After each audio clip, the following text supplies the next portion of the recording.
बिस्मिल्लाहिर्रहमानिर्रहीम। अस्सलाम वालेकुम जी। कैसे हैं आप सब लोग? आई होप आप सब लोग ठीक ठाक होंगे। अल्हम्दुलिल्लाह जी, हम भी ठीक ठाक हैं। तो आज देखें कितनी प्यारी बारिश हो रही है। सुबह 4 बजे से ये शुरू हुई है और अभी तक ये चल रही है। अभी इधर मैं आपको दिखा रही थी कि बारिश तो ख़त्म हो गई है, लेकिन गलियों के अंदर गंद देखें कितना पड़ गया है, ठीक है ना। और फिर उसके बाद हम आ गए किचन में। तो हमने क्या किया, हमने अपने दोपहर के लिए बनाई आलू गोभी। तो फिर मैंने कहा क्या आपके साथ सारी रेसिपी शेयर करनी है आलू गोभी की, है ना। आप लोगों ने भी बोर हो जाना था। तो इधर जो मेरे हस्बैंड और मेरी बेटी साहबा जो है ना, ये हम लोग सोए हुए थे, तो इन लोगों ने आराम सुकून से नाश्ता कर लिया।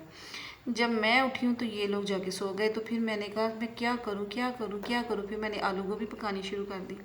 फिर जनाब मेरे बेटे उठे, तो फिर मैंने अपने बेटों को पूछा, मैंने कहा अब हम लोग नाश्ता करने वाले रह गए हैं, वो तो बाप बेटी करके सो गए। तो फिर हम लोगों ने चने, उन्होंने ला के मेहरबानी हम पे इतनी की कि चने जो ला के ना उन्होंने फ्रिज में रख दिए थे। तो एक मेरी बेटी जो थी वो भी सोई हुई थी, जो है रानिया। तो रानिया उठी, साथ ही मुझे कहती मम्मा मुझे चेरी धो दो। मैंने कहा इतनी उठते ही तुम्हें चेरी की पड़ेगी, पहले नाश्ता तो कर लो। तो नहीं जी, फिर जी नाश्ता वगैरह करने के बाद तो जनाब फिर हमने क्या किया, हमने दूसरा काम ये किया कि हमने कहा खाना तो हमारा बन गया है, नाश्ता वगैरह भी हमारा कंप्लीट हो चुका है। तो अब हम ऐसा करते हैं, अपने फ़ारिग टाइम को ज़ाया बिल्कुल नहीं करते। और कुछ हमारे पास जो मसाला जात ख़त्म हुए पड़े थे काफ़ी दिनों से, जिसके अंदर था सूखा धनिया और गरम मसाला, तो हमारा कल ख़त्म हुआ है पिसा हुआ। तो मैंने कहा चलो इसको भी बना के हम रख लेते हैं। और फिर मैंने सूखा धनिया साफ़ कर लिया था अच्छे तरीके से। साफ़ करने के बाद फिर मैंने इसको ना हल्का हल्का सा मैंने ना हल्की आंच पे इसको रोस्ट किया था। पता क्या है, आजकल धूप लगती तो है लेकिन अंधी अंधी सी धूप होती है और सही वाली धूप नहीं लगती है। तो हब्बस वाले दिन आ गए ना अब। तो अब फिर इसको मैंने इस तरह से जब हम ना इसको ड्राई रोस्ट कर लेते हैं ना, तो ये पिसा भी आसानी से जाता है और इसके अंदर से ना एक तो अच्छी सी खुशबू भी आना स्टार्ट हो जाती है जी। मसालों को मैंने ठंडा होने के लिए छोड़ दिया था। तो मैंने कहा चलें जितनी देर में इन्हें ठंडा होना है ना, उतनी देर में हम अपने ना शामी कबाब जो हैं वो बना लेते हैं। हम वेले नहीं ना रह सकते, साड़ियाँ हड्डियाँ दर्द होने लग पैंदियां वेले रह के, ठीक है ना। अच्छा, उसके बाद जी मैंने शामी कबाब के लिए दाल भिगोई नहीं थी, मैंने वैसे ही धो के फ़ौरी फ़ौरी तोड़ डाल दिया।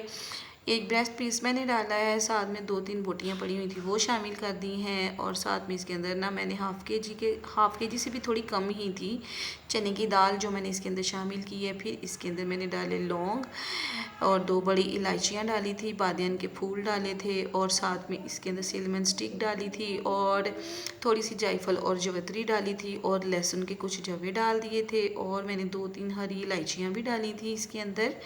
और साथ में मोटी लाल इलायची मिर्चें डाली हैं। और जी ये चीज़ें डालने के बाद फिर आगे जी हमारे खुश्क मसाले, जिसके अंदर 2 टीस्पून मैंने इसके अंदर डाल दिया था नमक। और साथ में इसके अंदर डालेंगे 1 टीस्पून हल्दी, क्योंकि हल्दी डालने से कलर बड़ा अच्छा आता है। फिर इसके अंदर मैंने डाली थी जी सुर्ख पिसी हुई मिर्चें, 1 टीस्पून ही लगा लें अगर भर के डालूँ तो साथ ही इसके अंदर मैंने शामिल कर दिया था पानी। पानी मैं थोड़ा ज़्यादा इसलिए शामिल कर रही थी। अभी इसके अंदर पानी डालने के बाद फिर भी जब ये प्रेशर कुकर चलना शुरू हो जाएगा ना, तो फिर इसकी मैं आंच कम कर दूँगी और सिर्फ इसको 15 मिनट के लिए पकने दूँगी। सूखा धनिया भी इसके अंदर मैंने साबुत वाला शामिल किया था। फिर प्रेशर कुकर को मैं अच्छे तरीके से दबा दबा के बंद करती हूँ कि भाई बहुत डर लगता है, अल्लाह ताला रहम फरमाए। तो इसको मैंने 15 मिनट के लिए छोड़ देना है, जब प्रेशर कुकर चलना स्टार्ट हो जाएगा। तो आँच मैं इसकी बिल्कुल स्लो रखती हूँ, फिर मैं ज़्यादा तेज़ आँच पे नहीं पकाती, क्योंकि मुझे बड़ा ख़तरा लगता है कि ये ना एक दफ़ा तेज़ आँच ही थी तो मेरा प्रेशर थोड़ा ख़राब था तो ये फट गया था। उसके बाद मैं इसको नॉर्मल आँच पे ही बनाती हूँ। तो जनाब फिर उतनी देर में, जितनी देर में हमारे वो वाले काम होने हैं, हमने क्या करना है जी, ये जो मसाले मसूले हैं ना हमारे, इनको हमने पीस के रख लेना है। तो इनको हम पीस लेते हैं। मसालों को पीस के रखा हो ना तो ज़िंदगी आसान हो जाती है। वैसे पहले नहीं मैं इतने मसाले वगैरह पीसती थी, मुझे ये होता था कि नहीं यार जो फ़्रेश की स्मेल है ना वो फ़्रेश ही है। तो मैं क्या करती थी, जैसे ही खाना मेरा बन रहा होता था तो मैंने छोटा सा ना वो कूंडी सी रखी हुई थी, उसके अंदर ही मैं इसको हल्का सा कूट लेती थी, सूखा धनिया को भी और खुश्क इस गरम मसाले को भी। और काली मिर्चें तो मैं अभी भी ना वैसे ही पीस के डालती हूँ जब मुझे ज़रूरत पड़ती है। मुझे लगता है कि मसालों के अंदर से ना उनकी जो खुशबू है ना वो ख़त्म हो जाती है और उनका टेस्ट भी थोड़ा सा कम हो जाता है वक्त के साथ साथ। लेकिन बस अब हम क्या करेंगे, इतनी तो गर्मी है, ऊपर से इतनी ज़िंदगी को हमने कितना, इतने सारे काम है और बंदा कहाँ कहाँ फंसे। तो फिर अब मैं भी वैसे ही करती हूँ कि सारा कुछ एक ही दफ़ा जब आ जो जाता है तो उसको बना के भी रख लें। फिर जितने कोई बर्तन हमारे ख़राब हुए पड़े थे ना वो वॉश किए, और फिर बाद में मुझे चिकन भी आज इतना माशाल्लाह जितना आया इसको भी समेटना था।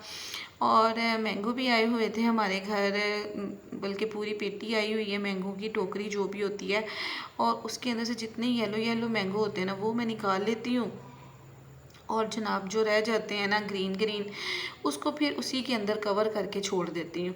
ये भी ये आज दूसरे दिन का हमने निकाल लिए हैं। और अभी हमारे ना ग्रीन ग्रीन की भी ना माशाल्लाह काफ़ी सारे पड़े हुए हैं उसके अंदर, जो बिल्कुल ग्रीन ग्रीन है। तो वो हमने छोड़ दिए हैं, वो बाद में पक जाएंगे, जैसे जैसे पकेंगे वैसे वैसे उसके अंदर से निकालते जाएंगे और धो धो के फ्रिज में रखते जाएंगे। तो वैसे ही आजकल कुछ हम लोग बहुत ज़्यादा बिज़ी हुए पड़े हैं, और कुछ बच्चों आजकल फारिग घर पे होते हैं सारा दिन, और ज़्यादा बिज़ी हो गए हैं। गर्मी इतनी ज़्यादा है कि कुछ दिल नहीं कर रहा होता। तो बस इसी के साथ साथ घर के काम वगैरह भी चलते जा रहे हैं। और आज आई थी चेरी, तो चेरी के तो माशाल्लाह हस्बैंड ने 5 डिब्बे मंगवाए थे। तो बस जिस बच्चे के हाथ में आती है ना वो ही शुरू हो जाता है पकड़ के। तो अभी फिर अभी सुबह उन्होंने खोला है तो खाना स्टार्ट कर दिया है। फिर अभी अपने बाबा को भेजा है, तो मैंने कहा अब सब्र तो कर ले, मैं धो के देने लगी हूँ, ये तो बस मुंह से निकालते हैं तो कहते हैं जल्दी जल्दी हमारी डिमांडें पूरी हो जाए। मैंने कहा ये तो लग ही गए हैं, अब ये आज इन्होंने फिनिश करके सोना है। ये हालात होते हैं। चेरी तो मेरे बच्चे टूट के पड़ जाते हैं। तो फिर जी ये मसाले जो थे ना इनको अब रीफ़िल करना था, डिब्बों के अंदर डालना था। तो फिर मैंने कहा ये ना इसके अंदर मिक्स नहीं हो रहा था, तो फिर मैंने कहा इसको इसी के डिब्बे में डालती हूँ, तो उसके अंदर इसको अच्छे तरीके से मिक्स करके ना तो फिर छोटे से डिब्बे के अंदर डाल के रख लूँगी। और सूखा धनिया भी जितना इस डिब्बे में आएगा इसमें डालेंगे, और बाकी का जो है ना वो हम डाल देंगे दूसरे डिब्बे में।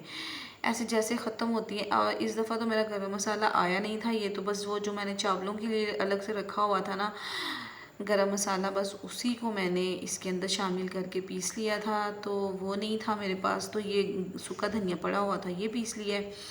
तो बस जैसे वो आएगा तो फिर से पीस के रख लूँगी। अब इतना जल्दी जल्दी पीस के रखने का भी क्या फ़ायदा, वही बात है। आजकल तो वैसे भी चूंटियाँ वगैरह लगने का भी इतना ख़तरा होता है, मैं आपको क्या बताऊँ। मैंने दालें वगैरह सब कुछ अब फ्रिज में रखना स्टार्ट हो गई हूँ। इनके अंदर ना चूंटियाँ आ जाती हैं, अजीब से कीड़े मकोड़े आ जाते हैं। तो जितनी देर में मेरे ये वाले काम कंप्लीट हुए थे तो प्रेशर कुकर भी अपना टाइम पूरा कर चुका था।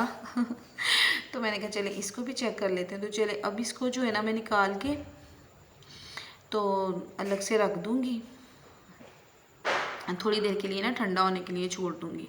पहले तो मैंने कहा कि मैं आप लोगों के सामने इसको ऐसे पलटूँगी तो ये निकल जाएगा, फिर मुझे ऐसा लगा कि कहीं गिर ना जाए, तो इसको आराम सुकून से निकालते हैं। फिर इसके अंदर से जितने ये गरम मसाले वगैरह थे ना सारे के सारे मैंने निकाल लिए थे, क्योंकि ये खाने में ना बिल्कुल अच्छे नहीं लगते। अच्छे तरीके से अगर पीसे ना हो तो ये बड़े बुरे से लगते टेस्ट में।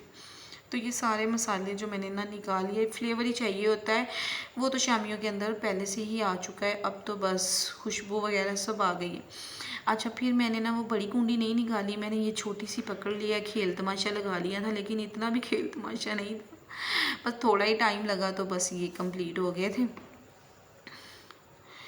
तो जनाब ये थी हम औरतों की कहानी जो सबकी है, मेरी अकेली की नहीं है। किचन और घर और औरतें हो गई, बस औरतों के पास कोई काम ही नहीं है, सारा दिन इनका किचन में गुजर जाता है। मैं आपके साथ ही हूँ मेरी बहनों, आपने फ़िक्र नहीं करना, ठीक है।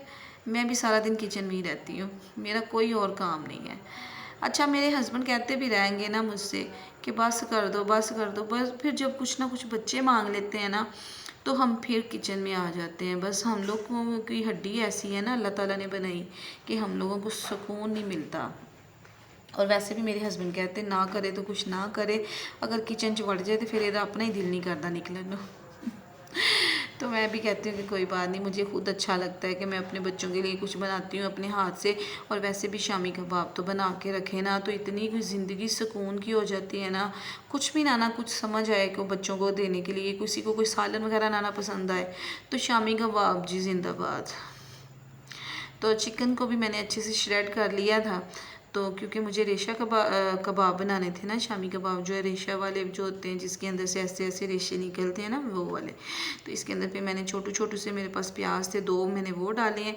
मुझे कच्चे प्याज और कच्ची हरी मिर्चें जो इसके अंदर आती हैं ना, इनकी खुशबू बड़ी अच्छी लगती है, तो मैं ये डालूँगी। और साथ में ढेर सारा धनिया और पुदीना शामिल करती हूँ इसके अंदर। फिर मैंने थोड़ी सी इसके अंदर डाली अजवाइन, थोड़ा सा ज़ीरा साबुत वाला डाला और सूखा धनिया और शामिल कर दिया था थोड़ा सा मैंने इसके अंदर। तो साथ ही इसके अंदर मैं डाल दूँगी थोड़ा सा गरम मसाला, और साथ ही इसके अंदर डालेंगे हम नमक, और साथ ही इसके अंदर डाल देंगे थोड़ा सा काला नमक। अच्छा, काला नमक मैं ज़रूर डालती होती हूँ सब्ज़ियों के अंदर भी, जो भुनी हुई सब्ज़ियाँ बनाती हूँ ना उनके अंदर, और चाट मसाला भी ज़रूर डालती हूँ। और इसके अंदर मैंने डाला चाट मसाला, और साथ में इसके अंदर 1 अदद लेमन डाल दिया था मैंने। तो अब हम डालेंगे इसके अंदर धनिया और पुदीना। अच्छा, सर्दियाँ हो ना तो मैं अंडे भी इसी टाइम पे शामिल कर देती हूँ, और जब मैं अंडे इसके अंदर शामिल कर देती हूँ ना तो फिर मेरी और ज़िंदगी आसान हो जाती है, बार बार मुझे अंडे तोड़ने नहीं पड़ते। ठीक है ना। तो अब तो मुझे तोड़ तोड़ के ही बनाने पड़ते हैं। फिर इसको अच्छे तरीके से हमने मसल लेना है, इसको एक जान कर लूँगी। अब देखें कौन सा रेशा रह गया है और कौन सी क्या चीज़ रह गई, कितनी ज़बरदस्त सारी हो गई। फिर इसके हम गोल गोल से कबाब बना लेंगे छोटे छोटे से। और मैं कोई टूल वगैरह नहीं इस्तेमाल करती, जैसे हमको गैजेट वगैरह काफ़ी ज़्यादा मार्केट में आए हुए हैं ना, मैं बस अपने हाथों की मदद ही लेती हूँ। मुझे लगता है कि वो खेल तमाशा ही है, उस पर ज़्यादा हमारा टाइम लगता है, ऐसे हमारा टाइम कम लगता है। तो बस इसी तरीके से मैं कबाब रेडी कर लेती हूँ। तो बस जी, ये थी हमारी आज की वीडियो। अगर आपको अच्छी लगे तो इसको लाइक, शेयर और सब्सक्राइब ज़रूर करिएगा, और अपने फ्रेंड और फैमिली के साथ भी ना इसको ज़रूर शेयर कीजिएगा। तो आगे देखें, मैं इस तरीके से ही इनको बना के तो फ्रिज में रख देती हूँ, जैसे ठंडे होंगे तो फिर हम इसको किसी कंटेनर में डाल देंगे। अब मैंने